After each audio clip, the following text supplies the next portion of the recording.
Özbek, Türkmen, Uygur, Tatar, Azer bir boydu. Kara, Kalpak, Kırgız, Kazak bunlar bir soydu.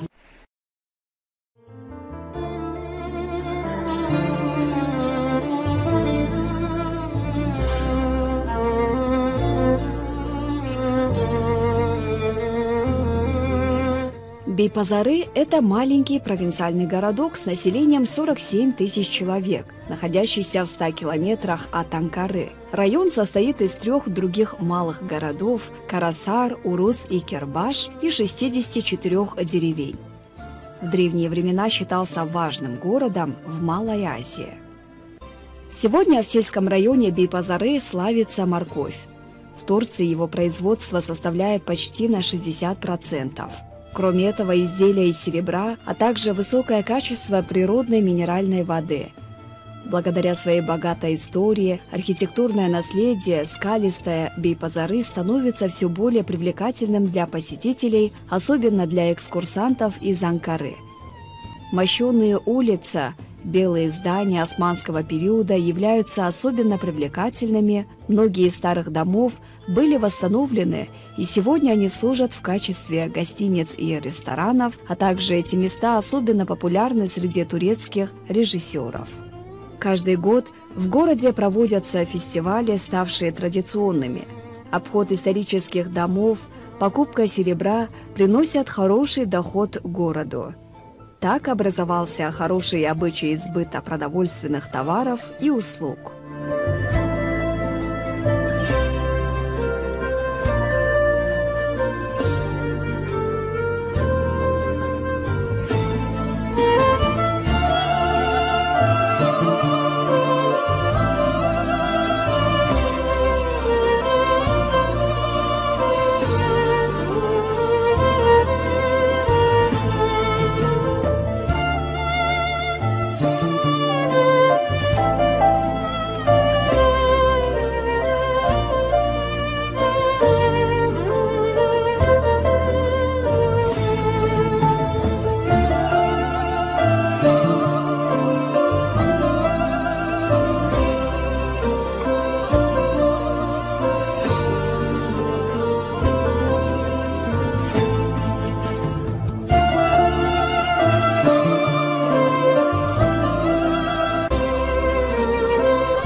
Дома в старом городе Бейпазары стоят на узких улочках, во многих из них расположены магазины. Как правило, это одновременно и лавки, и мастерские, где работают кузнецы, производящие сувениры из меди, бронзы и серебра. Например, украшения в стиле телькары или филигрань. Также в старом Бейпазары очень много кафешек и ресторанчиков с колоритным интерьером.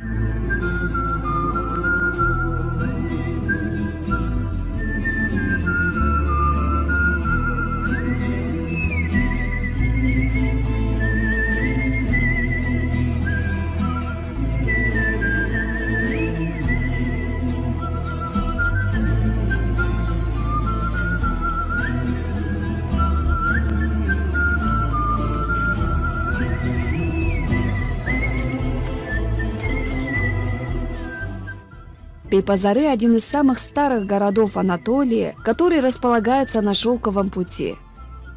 В разное время здесь жили хетты, фригийцы, римляне, византийцы, сельджуки и османы.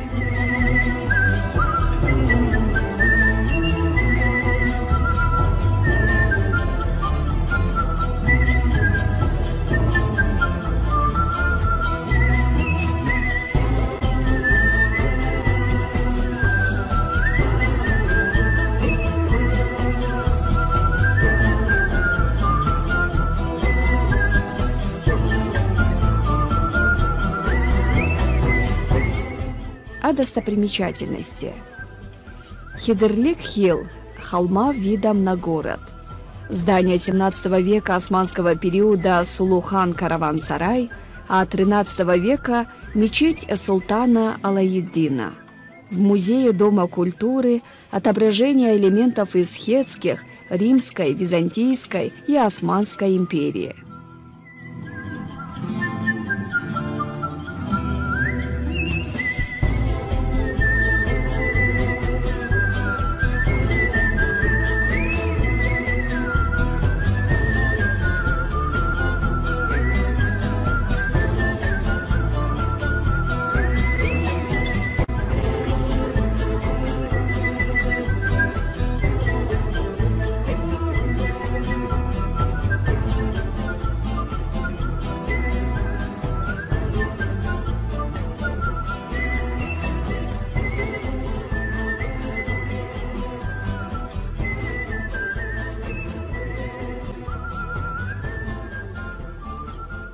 И внизу долины крутые стенки каньона являются зеленым и приятным местом для прогулок или исследовать пещеры, гробницы и храмы, высеченные в скале. Доля туризма в ВВП Турции составляет более 10%. В этом секторе работает около 8% всего трудоспособного населения. В нем привлекает то, что город развивает туризм в сочетании с продвижением народных ремесел и сельского хозяйства. Туры в Бейпазары можно отнести сразу к нескольким видам туризма: бизнес-туризму, агро- и экотуризму, познавательному, развлекательному и так далее.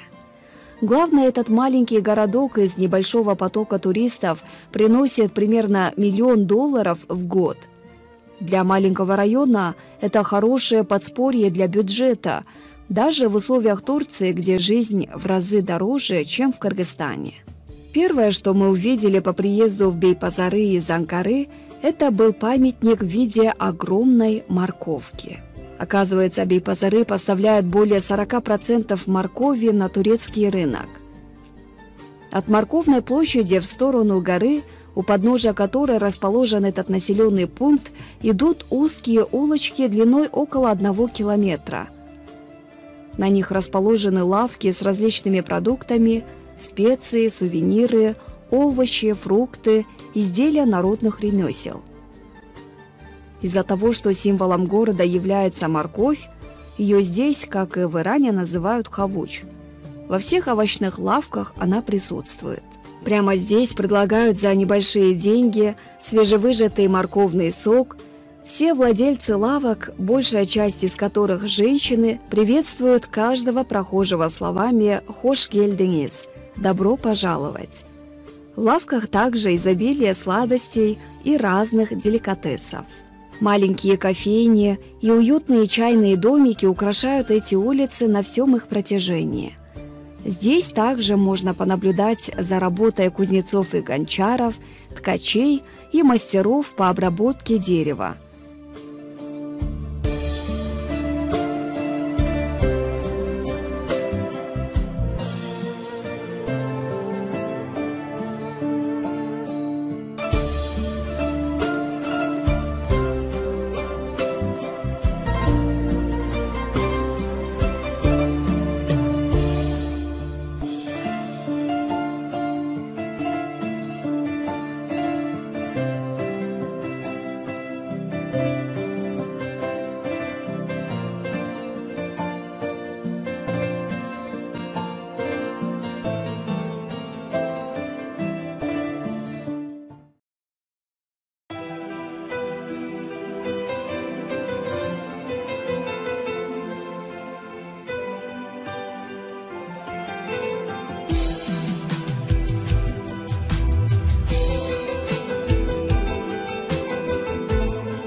Как рассказали бейпазарцы, ежегодно в их городе проходят различные массовые культурные мероприятия.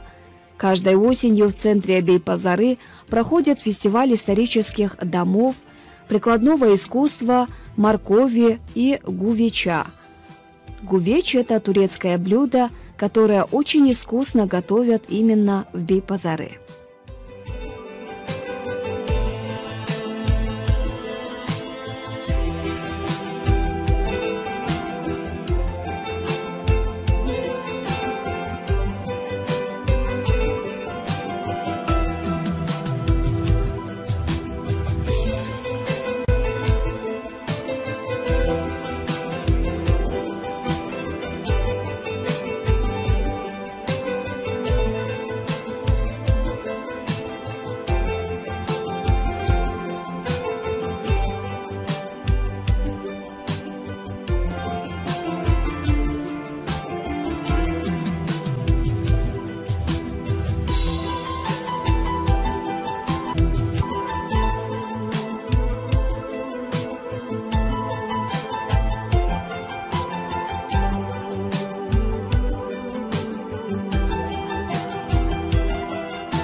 Бейпазары – город маленький.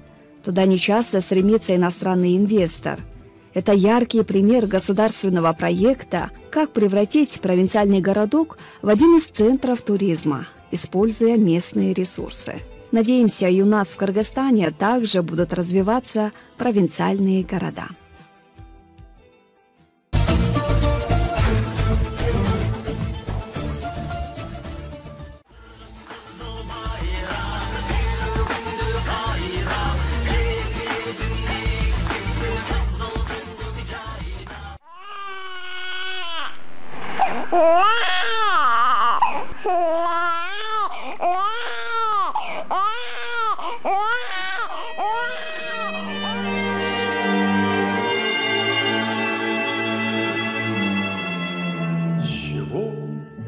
Начинается Родина с картинки в твоем букваре, с хороших и верных товарищей, живущих в соседнем дворе.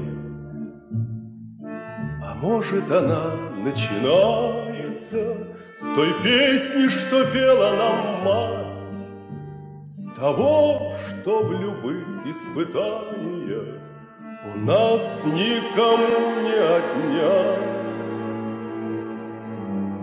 С чего начинается Родина?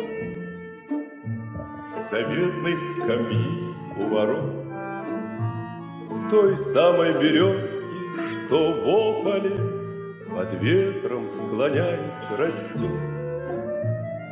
А может, она начинается с весенней запевки скворца и с этой дороги проселочной, которой не видно конца.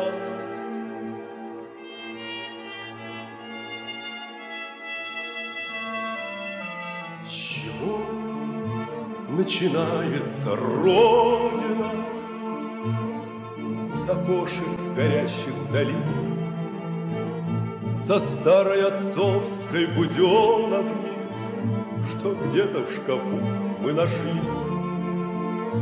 А может, она начинается со стука вагонных колес и с клятвы, которую в юности ты ей в своем сердце принес. С чего начинается Родина?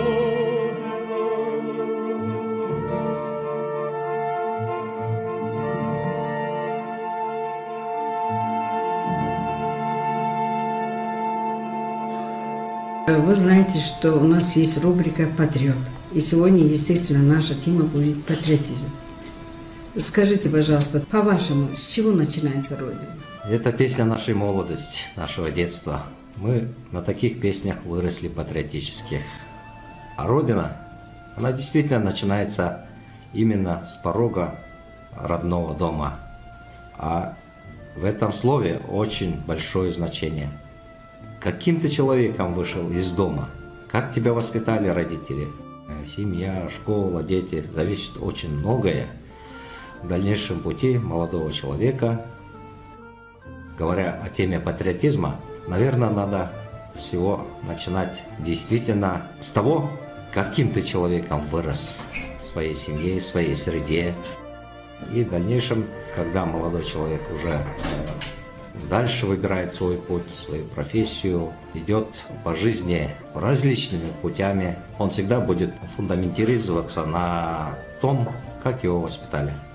Во все времена патриотизм играл особую роль не только в духовной жизни народа, но и в экономическом, политическом, социальном и культурном плане. В каком-то смысле патриотизм выступает фундаментом государственности, залогом эффективного функционирования всей системы социальных и государственных институтов. Возникает вопрос, а что представляет собой патриотизм и какую роль он играет для нашего общества? Понятие патриотизм имеет достаточно широкую трактовку. С греческого языка патриотизм означает патриотес – земляк, соотечественник, и патрис – родина. Патриотизм – это эволюционное понятие. В каждую эпоху оно имело различное социальное и ценностное содержание, но в то же время оно всегда было неотделимо от таких категорий, как отчизна, любовь к родине. Известный российский писатель и историк Карамзин, говоря о патриотизме, выделял 3 элемента его составляющие. Первый – физическая любовь к родине, то есть к месту, где человек родился и вырос. Второй – любовь гражданская, под которой понимается социальная связь человека с обществом, комплексом прав, свобод и обязанностей.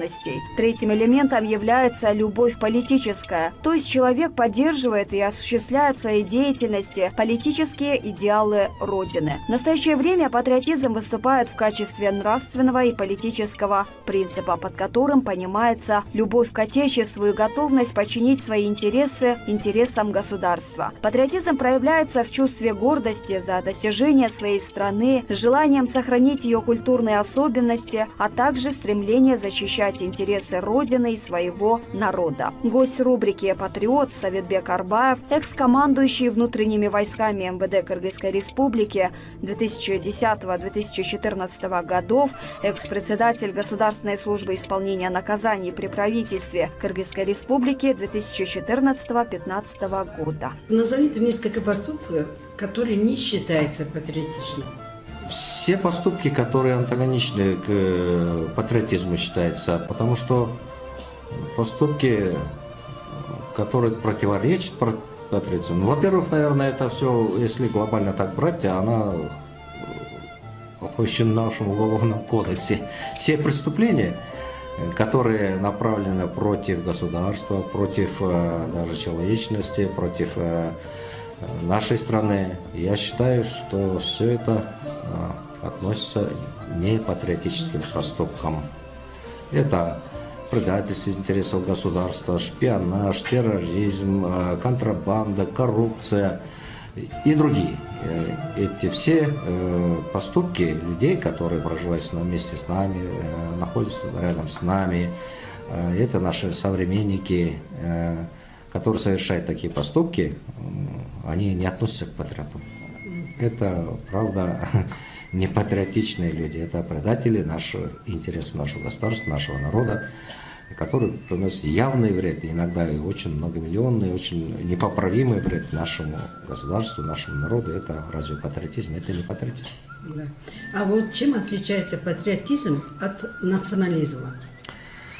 Так, это извечно такой сложный вопрос. Иногда, да чаще всего путают патриотизм с национализмом. Национализм, он зарождается раньше, чем патриотизм, поскольку при воспитании вот человек родился, он воспитывается в своей семье. Он воспитывается в своей семье как? Чтобы он уважительно относился к своим родным, близким. Потом расширяется его круг, когда он вырастает, он находится где? Находится среди таких же людей, которые одной национальности. И он начинает защищать интересы этой национальности. И потихоньку вот заражается. Потом уже, когда он подрастает, уже проявляется чувство патриотизма, он понимает, что это такое патриотизм. Но в некоторых случаях национализм при неправильном воспитании, что ли, и так далее, берет вверх чувства. Но это очень такое чувство, да, опасность иногда представляет, поскольку он, человек с возрастом, он учится, он определяет определенный возраст, а потом он приносит свои плоды своему государству, он находится где-то, работает, где-то от него уже что-то будет зависеть для государства. Вот тогда, если он будет чисто националистом, окружающие его не только же одной национальности в государстве живут, тогда будут ущемляться интересы других национальностей, которые проживают вместе с ним. А этого как раз делать нельзя. Поэтому вот тут немножко разница есть патриотизма и национализма. Здесь нужно очень тонко относиться к этим вопросам. Не всякие национализм тоже это хорошее чувство.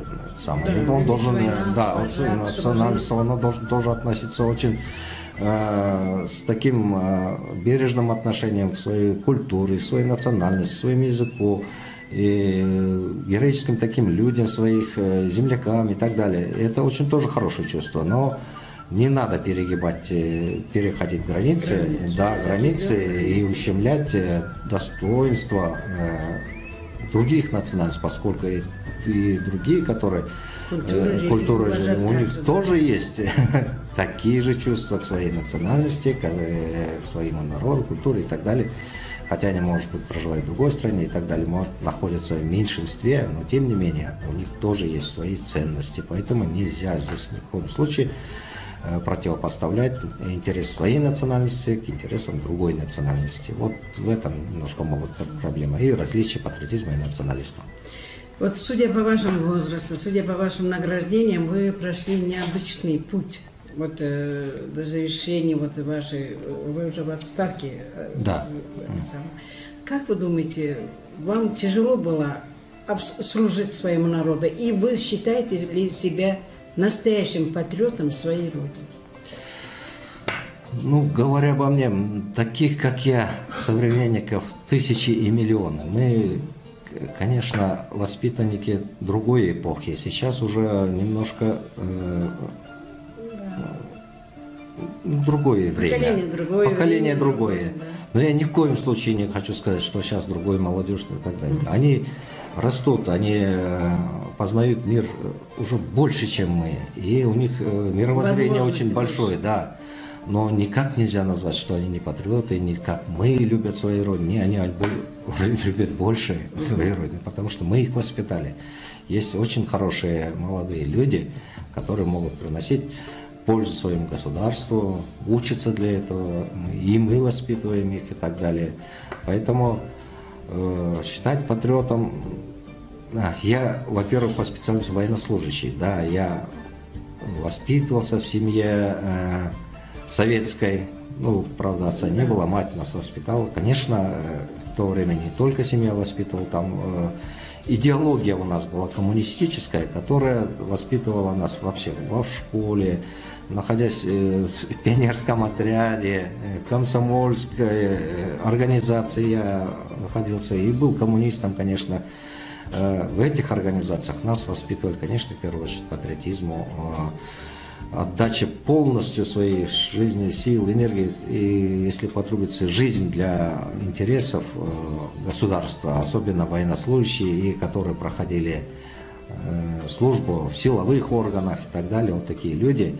Я считаю, что да, они действительно все патриоты, потому что мы были готовы пожертвовать всем необходимым для процветания нашего государства, чтобы защитить интерес нашего государства и защитить интересы каждого гражданина страны, который, да, мы были готовы к этому. Мы так были воспитаны, у нас была вот та песня, которая я очень часто в последнее время задумываюсь о том, что Как хорошо было бы, если бы мир был на всей земле, так?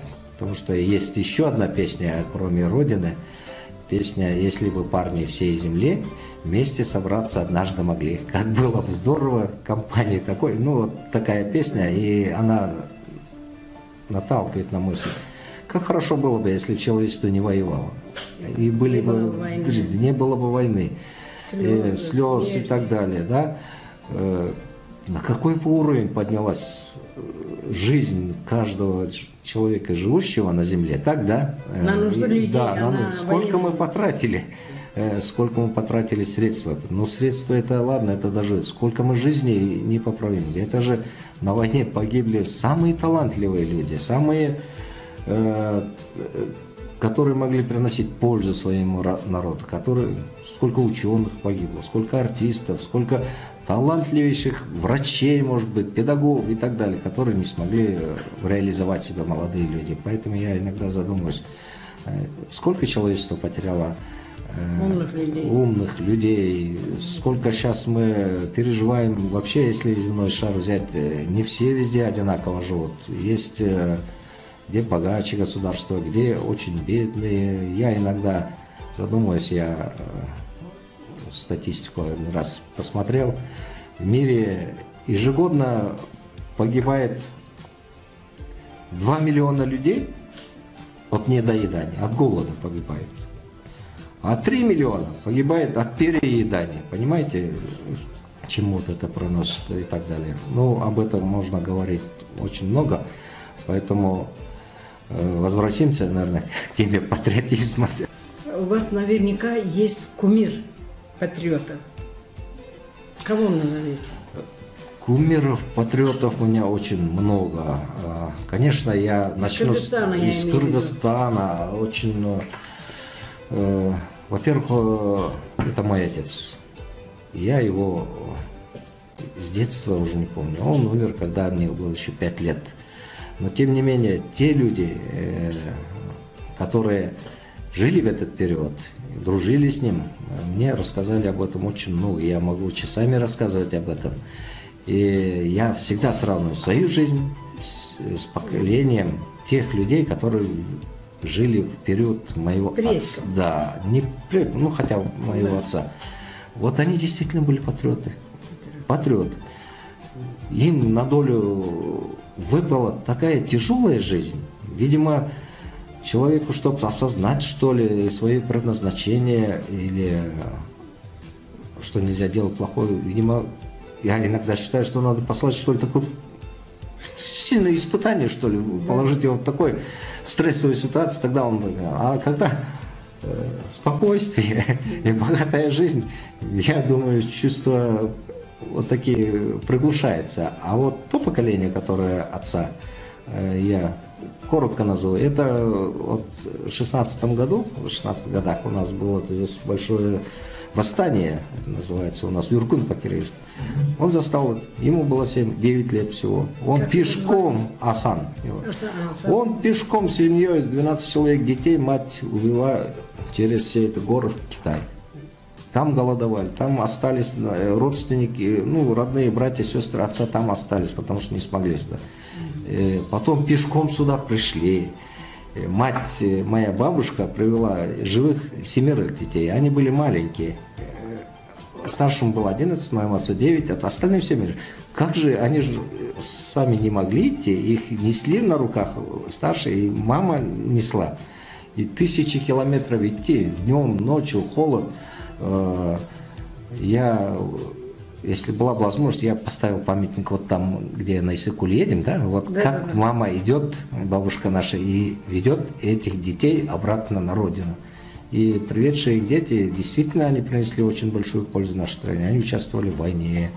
Потом, оставшись стали профессорами. Первым орденом Ленина был награжден педагог, брат отца. Он выдающийся педагог, воспитал. Первый ученый-химик.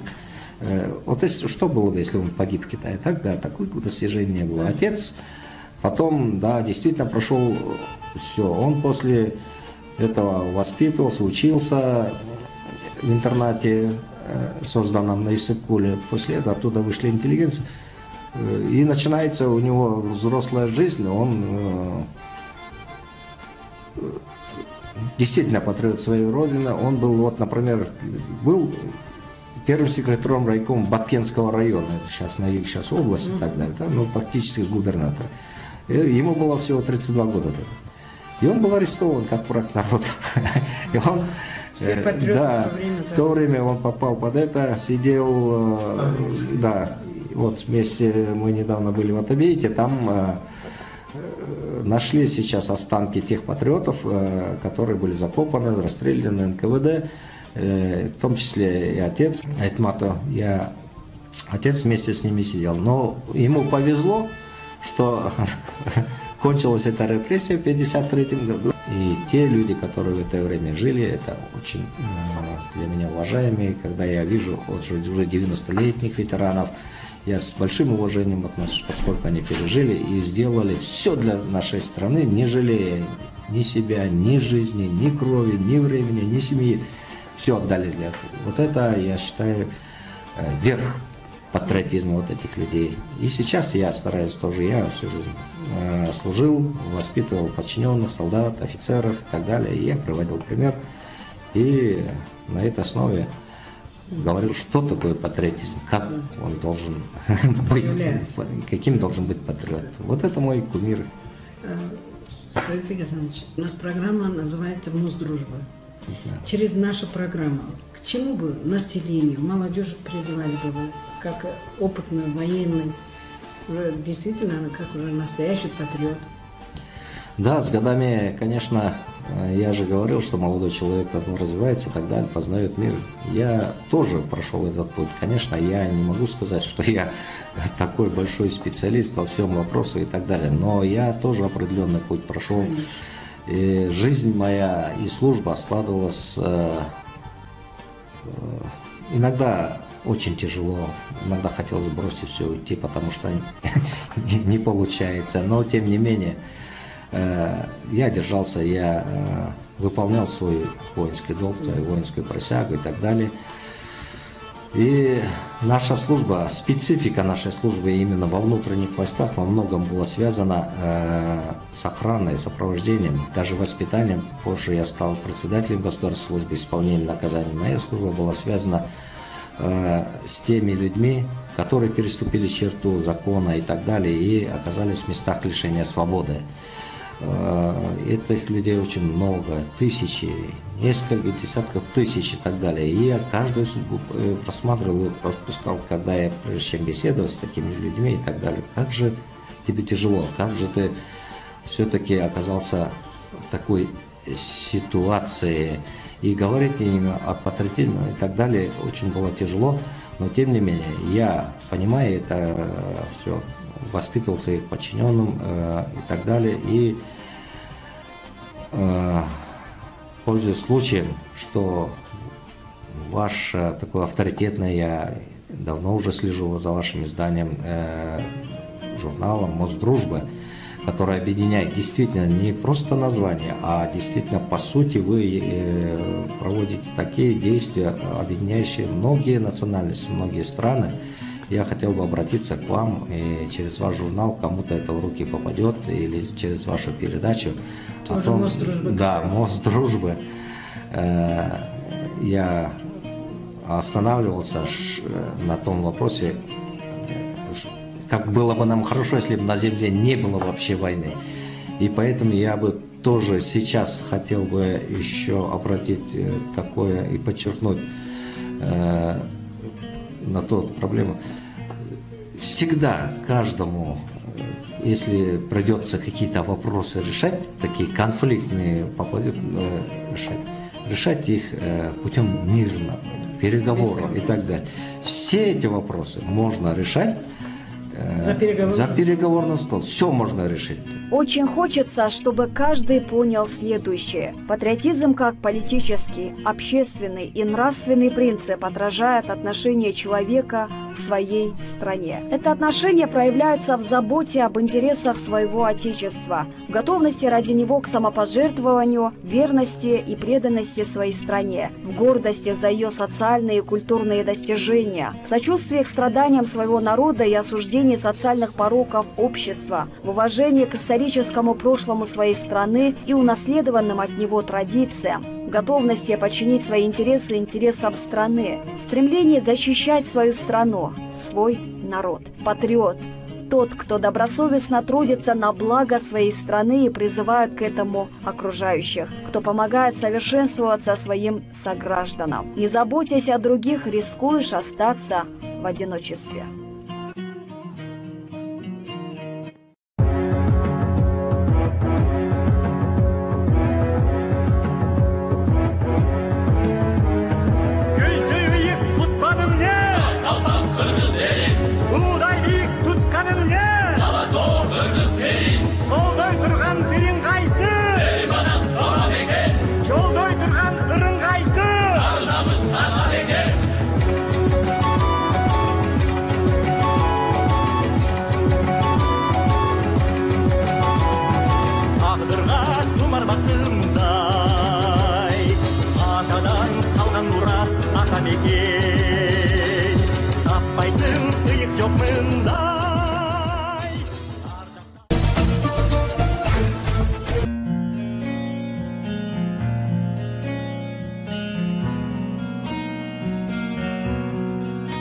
Турецкий завтрак – это праздник живота. В Турции завтрак занимает особое место. Название каватлы – завтрак происходит от словосочетания каве – атлы – под кофе, что означает «еда, предшествующая кофе». Но этот завтрак более похож на наш обед. В этом и есть его прекрасность. Собраться всей семьей в воскресный день за прекрасным столом, что может быть лучше? Нас в Стамбуле в семье Мехмета Кьязым Зорлу встретили очень тепло.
Говоря о завтраке в Турции, следует отметить, что это вдобавок хороший повод собраться вместе с семьей, друзьями, гостями, по-семейному провести время и пообщаться. Наверное, интересуетесь, что будет на дастархане завтрака.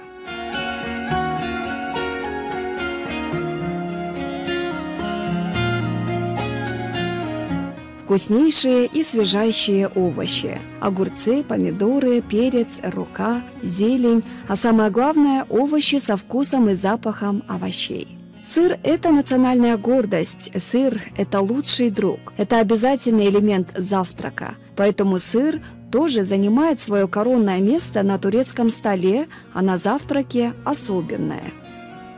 Оливки. Турки считают свои оливки самыми-самыми лучшими. Черные, зеленые, крупные, мелкие, соленые и не очень, фаршированные, без косточек, в различных маринадах, со специями и без добавок. Мед. Мед в Турции бывает не только цветочный, но и хвойный, который обладает отличным ароматом и вкусом.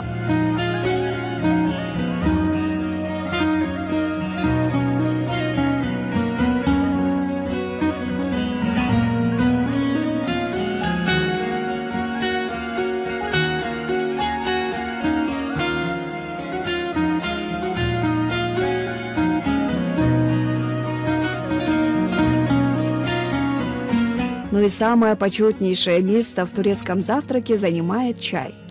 Чай здесь заваривают особым способом в специальном двойном чайнике. В нижнем, большем по размеру, кипятят воду, а в верхней, меньшей по размеру, засыпают заварку. Когда вода в нижнем чайнике закипит, часть кипятка заливают в верхний чайник с заваркой. Чая здесь пьют много, и 3-5 стаканов за завтраком – обычное дело. Турецкий чайный стеклянный стаканчик грушевидной формы позволяет видеть степень крепости чая и его волшебный цвет. В Азербайджане тоже чай пьют с грушевидного стаканчика.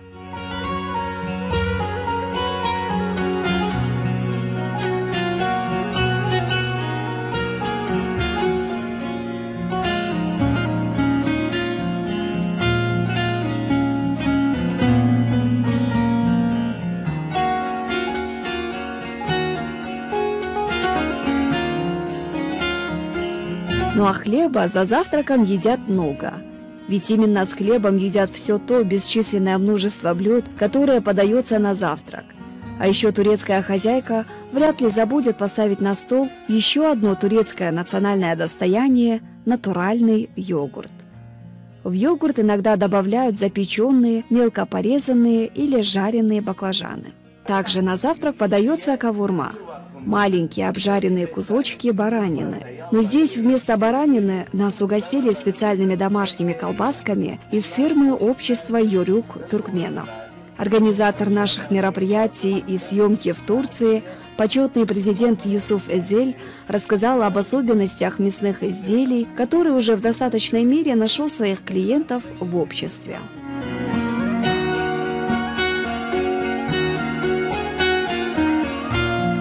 О турецком завтраке можно говорить очень долго, и у каждого, кто знаком с этой турецкой традицией, наверняка найдется, что добавить от себя. И рассказ его, вероятно, будет украшен восторгом. Ведь здесь, в каждом доме или ресторане, делается все возможное, чтобы члены семьи или гости были сыты и довольны.